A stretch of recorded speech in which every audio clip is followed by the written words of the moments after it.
Alright, welcome back guys. I'm going to go over this study guide for the test on chapters 8 and 9. So this one actually doesn't include chapter 7 like I thought it did. Okay. So this is the most recent stuff that we've covered. Now, there's a lot of duplicates of these questions in here. Okay, so like these first four, these are all about, is the growth or decay exponential or linear? And then if so, what is the final quantity going to be after so much time? So I think what I'll do is just pick a couple out instead of having to work every single one of them, one of each essentially. So let's look here. Yeah, let's do number 1.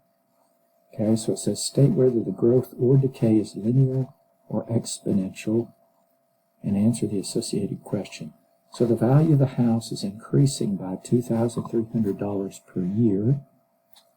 If it is worth $140,000 today, what is it going to be worth in 3 years? So because it's increasing by a fixed amount, $2,300 per year, this is linear growth. Okay? And remember too, guys, those equations, those two equations that I gave you, I'm going to write one here for linear. So for linear growth or decay, the final is going to be equal to the initial value or amount, plus or minus, remember, plus for growth, minus for decay, and then this is the rate times time. So if I plug these values in, the initial value of the house is $140,000. And since this is growth, I'm going to go with plus. The rate is $2,300 per year times the number of years, which is 3.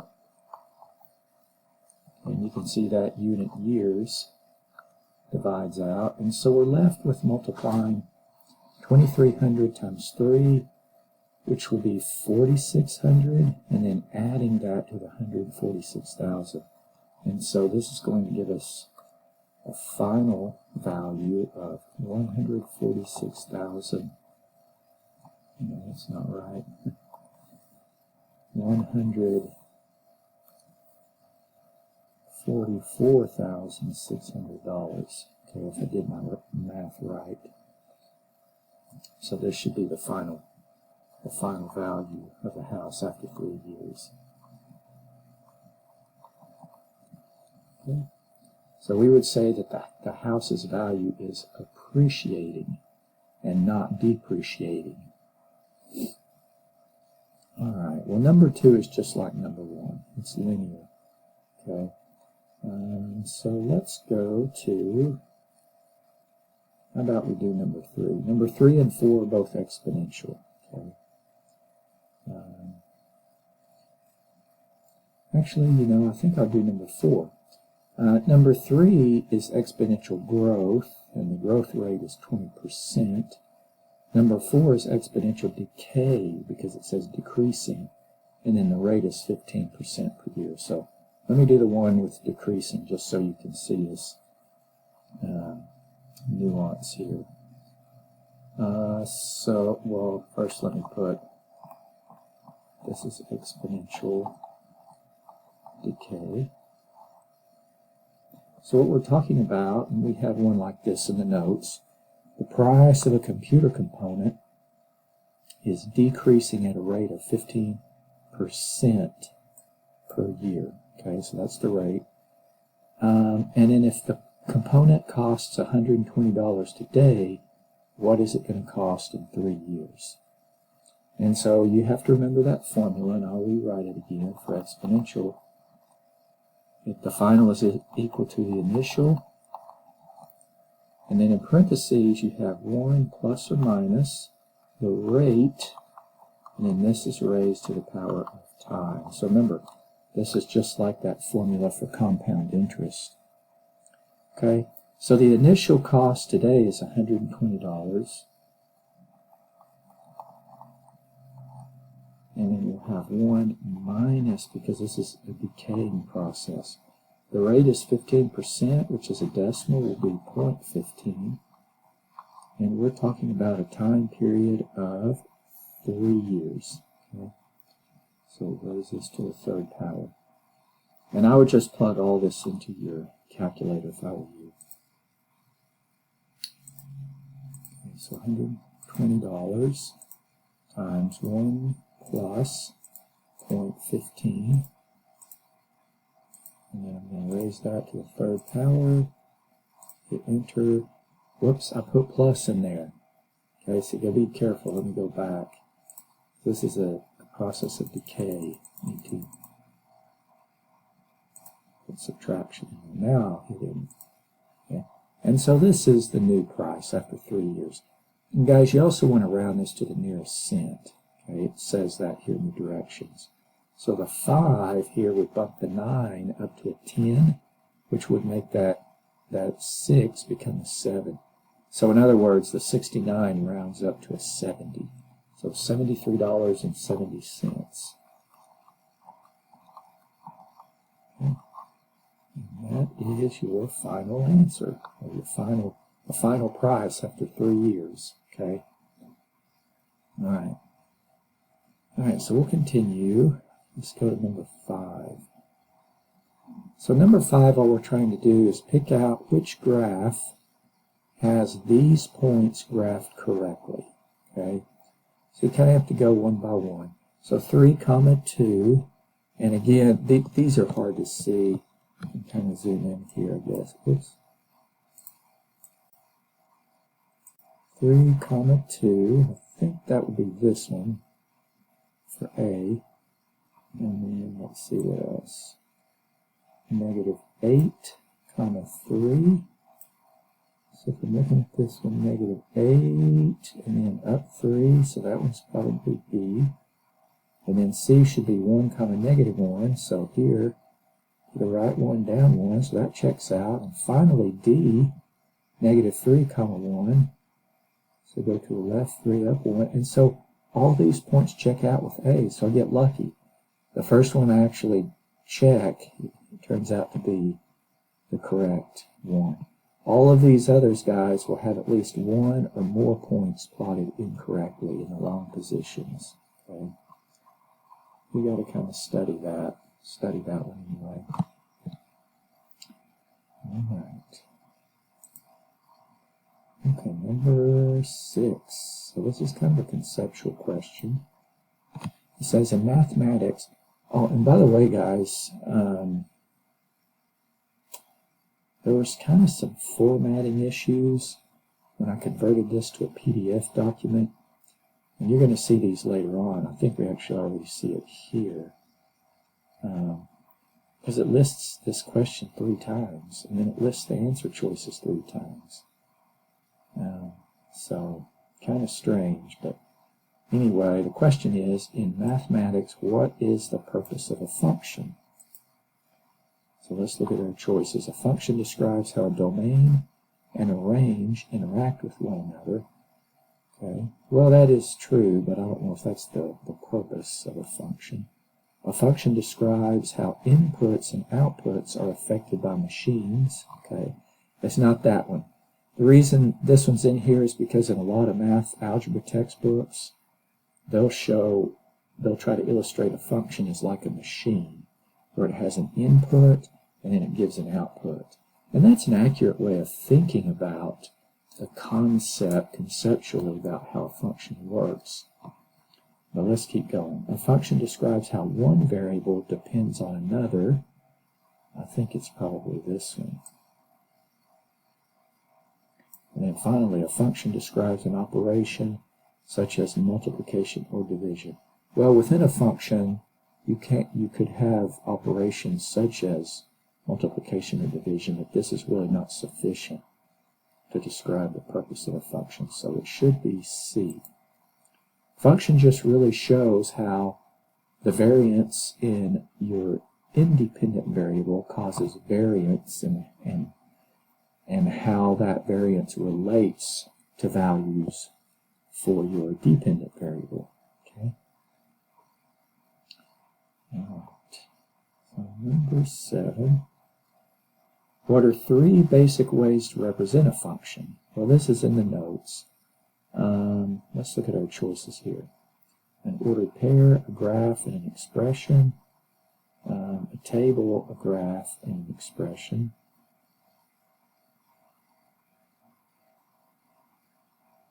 I believe it's going to be B. A table, a graph, and an expression. Okay. Now, an ordered pair is only a single example. Okay, it just shows you that for one specific value of x, this is the corresponding value of y. So a function is broader. It's actually like a whole collection of ordered pairs, so like from a table or something. And it shows you how all those different values for x correspond to all of those values for y, your dependent variable. So I'm going to go with B on that one.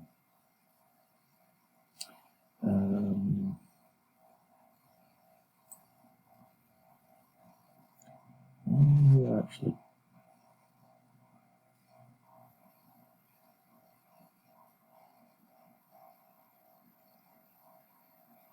well, no, this is why I wanted to look it up, because this says that the answer is a table, a graph, and an equation instead of an expression. That's sort of, that one could go either way, in my opinion, because an expression itself is a function. Okay, the output of that expression is the value for your independent variable. But I guess writing it as an equation, so for example, like y is equal to 2x plus 1, okay, instead of just the expression 2x plus 1. So I suppose that an equation is a more accurate description. So this should actually be plug D, or choice D rather. All right. Okay, number 8. So again, we've got the question here repeated 3 times. So let's just look at one of. So it says, in the following situation, state whether 2 variables are related in a way that might be described as a function. And if so, identify the independent and the dependent variable. Okay. So it says you are taking a road trip in a car and want to know how far you've traveled. So you read the odometer at various times during your trip. Okay. All right, so the independent variable is going to be time. That's typically the case. And then the distance that you've traveled, or distance, is your dependent variable. Okay. Because the distance that you traveled depends on the time that you spend driving. Okay, so that's the way it's going to work. Let's see, which choice would this be? The independent variable is time. The dependent variable is the distance traveled. Okay, so the distance traveled depends on the time that you spent traveling.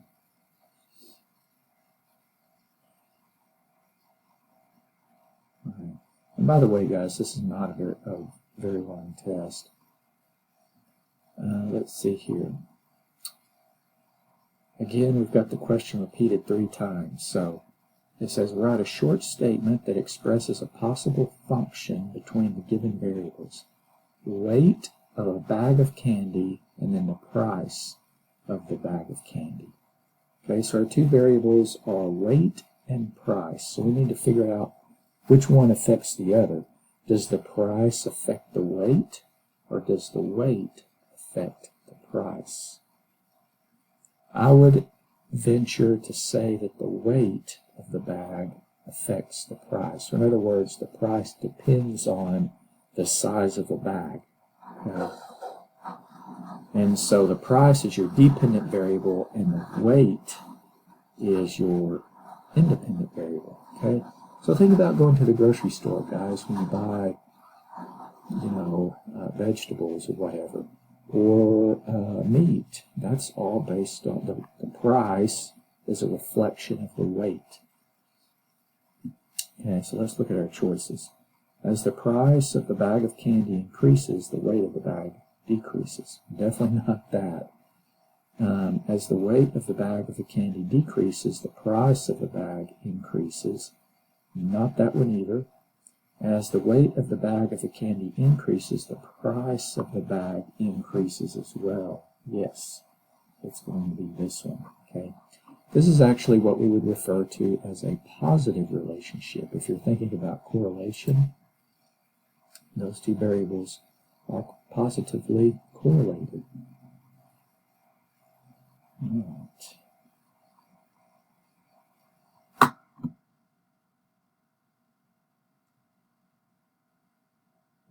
We'll go ahead and do number 10. It's just like the last one, but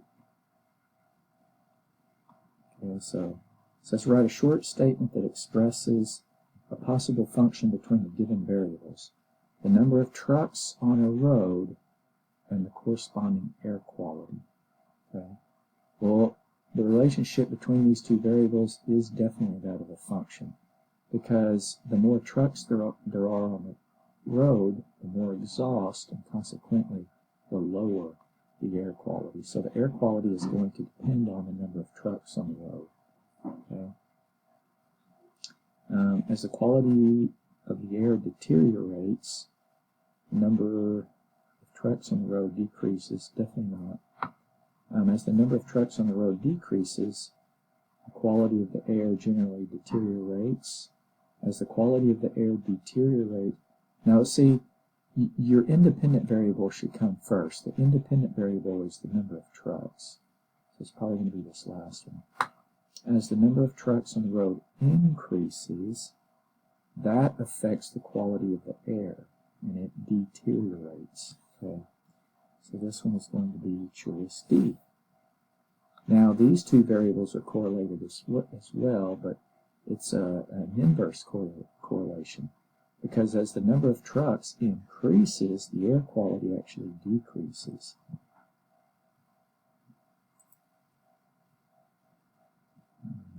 Number 11. Okay, so it says the following graph represents that of a function, and so consequently describe the function in words. So let's look at what this is showing us. So here on the horizontal axis we have time measured in years, okay, from 1975 to 2005, and what we see on the vertical axis is the average age of death. Okay, so we've got, basically this is like a scatter plot. We've got 5 points, and we've just connected 5 data points, and we've just connected these points. But notice, we're going uphill, okay? And so because of that, this suggests that from 1980, the year in which we have our first data point, all the way to close to 2005, or in other words, as time increases, the average age of death is also increasing, okay? So let's see which of these choices gives us that.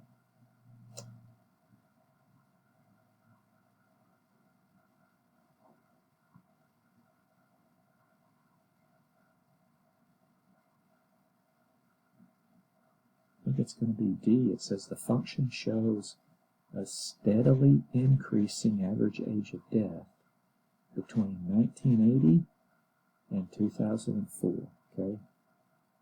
1980 right here, and a little bit before 2005, and that is true. Okay, that's what this function is showing us. And this makes sense, right? Because as technology increases through the span of time or years, so too does our life expectancy.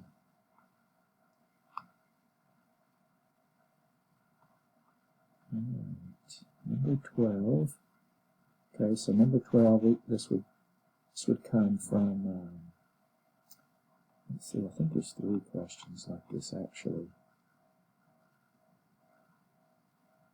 Yeah. 14 of our last one. I think I'm going to only do 2 of these. I will do let's see, because 12 and 13 are exactly the same.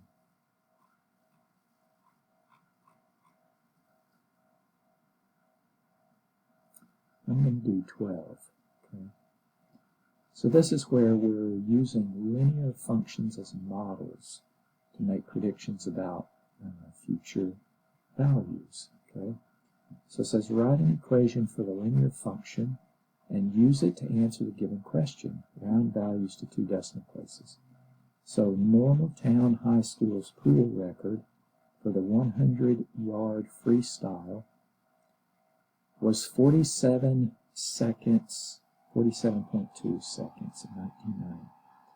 So we're going to assume that the record falls at a constant rate of 0.05 seconds per year, or in other words, 0.05 of a second per year.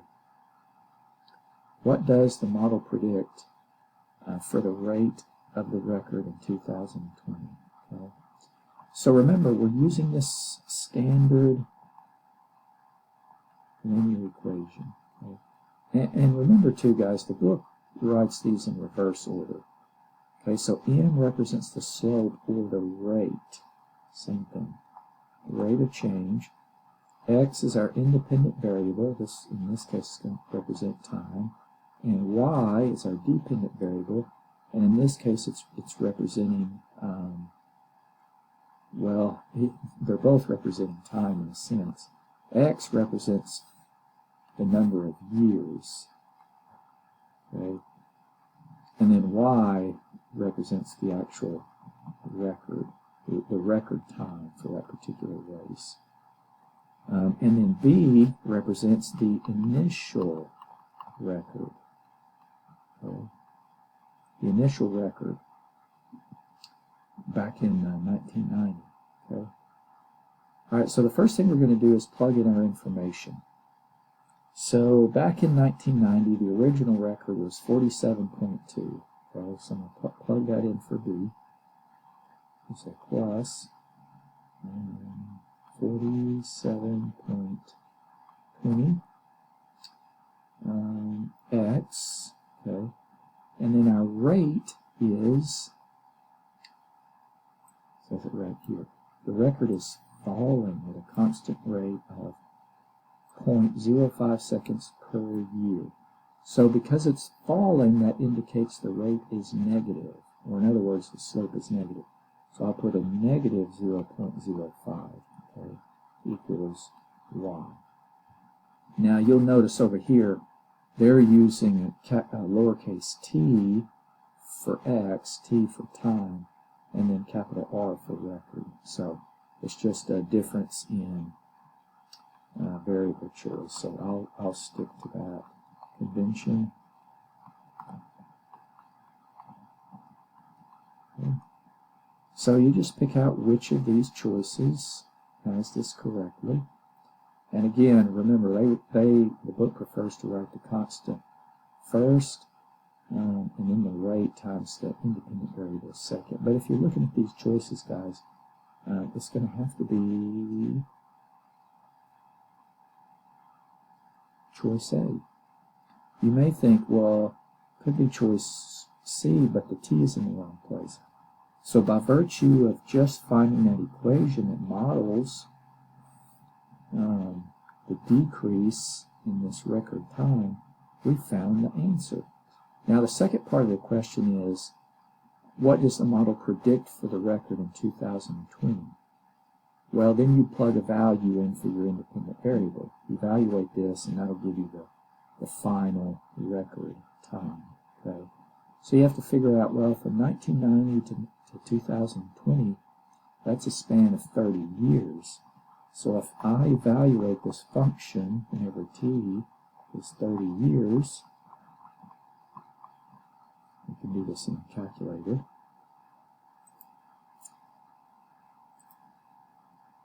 I'm going to type in negative 0.05 times 30 years, and plus that constant, or the original record, which was 47.20. You can hit enter, and this is the new record in 2020, 30 years later.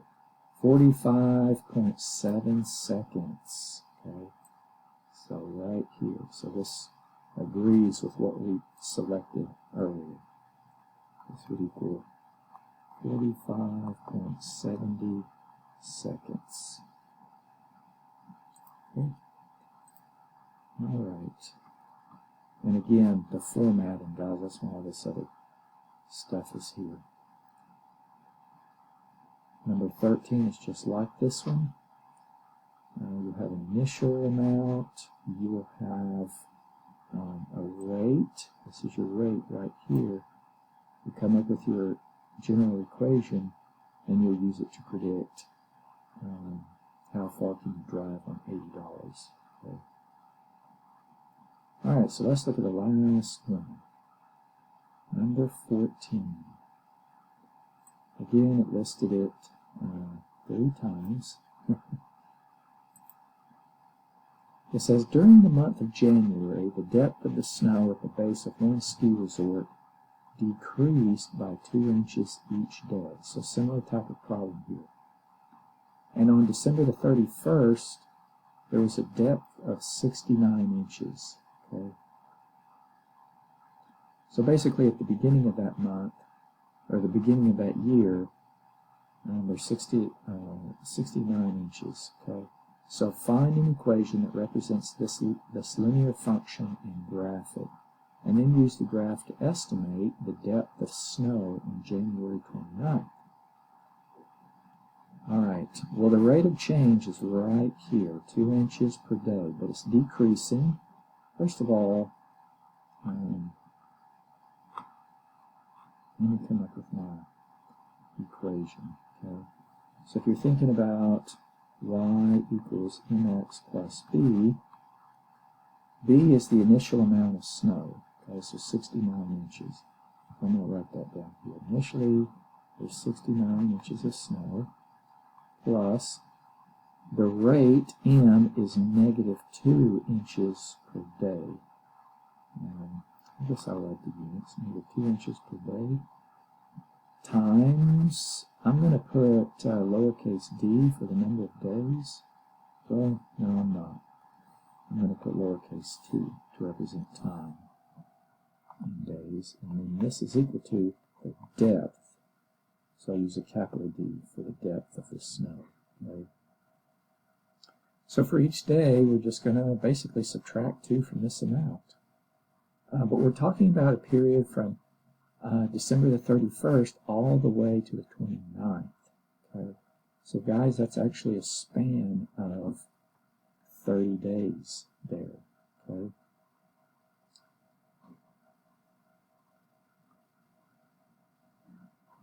Or actually, no, it's a span of 29 days. Okay? Because if we're counting, we would assume this is you know, like midnight on January the 29th, okay, right before it hits January the 1st, or excuse me, December 31st, right before it hits January the 1st. So that's a difference in 29 days. So you get the 1st of January, the 2nd of January, the 3rd of January, all the way to the 29th of January, okay. So to make this prediction, I need to plug 29 days in for t. And if we do this, we'll have negative, I'm going to ignore the units now for a minute, negative 2 inches per day times 29 days plus the original depth of snow, which was 69 inches,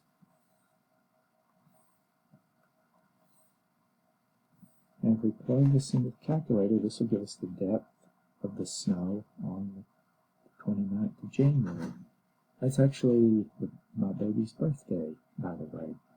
She was born on January the 29th. Being a parent now, you know, teaching classes before, online classes especially, I would, you know, we would do discussion posts, and students would have to do introductions, and students would always talk about the kids. And I just was like, okay, boring. you know. But now I understand, being a parent myself. Usually before it was like, I don't want to hear about your kids. I want to hear about, like, what hobbies do you have? Like, what are things about you that I would find interesting? Because it seems like so many people have kids. But I know now why. People, they love to talk about their kids. Their faces light up, and I get it. Anyway, I'm going to plug this in. And we set plus 69. Hit enter. 11. Okay, so after those 29 days, we're only going to have 11 inches left. And just by knowing that, guys, you can figure out that it's got to be choice A. This one you could figure out anyway without doing this calculation, because you've got to pick out the graph that starts on the y-axis at 69.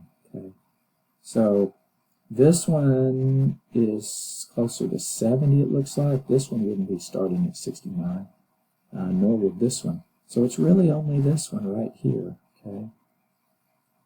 And furthermore, think about it, guys. After 32 days, it can't be this one here. This is showing, like, I don't know, still 40 inches of snow on the ground. That doesn't make sense. Okay, so definitely rule this one out. Now, these other two would be ruled out, so it would have to be choice A.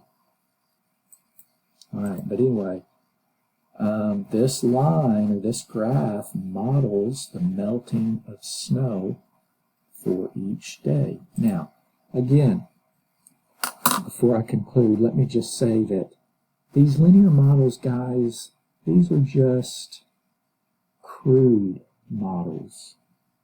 Okay, so let's say that we're in this month of January, and we do start out with 69 inches of snow each day. Do you think exactly 2 inches of snow is going to melt each day? Let's say it doesn't snow again, and so the snow on the ground is melting. No, it's probably not going to be melting at a fixed rate. Some days it may get warmer than others, and so it would melt at a faster rate. Sometimes the sun may not come out, so it's going to melt at a slower rate. So this is a simplification here. But anyway, nonetheless, all right, guys, so that concludes the review for your last regular test. Okay, and so the last thing that I'll need to do for you is make a review for the final. Okay, so I'll see you in that one.